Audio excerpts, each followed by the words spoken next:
દસાડાના નાના ગોરૈયા ગામે પાણીમાં ફસાયેલા 8 મજૂરોનું સફળ રેસ્ક્યુ. વહીવટી તંત્રની ત્વરિત કામગીરી છે. છેલ્લા 2 દિવસથી વરસી રહેલા મુશળધાર વરસાદને કારણે દસાડા તાલુકાના અનેક વિસ્તારોમાં જળબંબાકારની સ્થિતિ સર્જાઈ છે. આવી પરિસ્થિતિમાં નાના ગોરૈયા ગામના ખેતરોમાં પાણી ભરાઈ જતાં એક મજૂર પરિવાર પાણીમાં ફસાઈ ગયો હતો.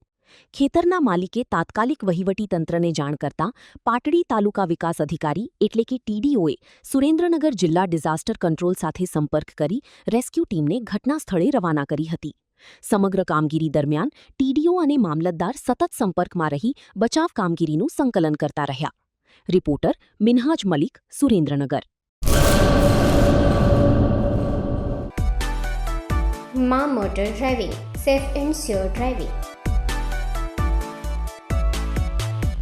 ડ્રાઇવિંગ એ શોખ સાથે આપની મોટી જવાબદારી પણ છે.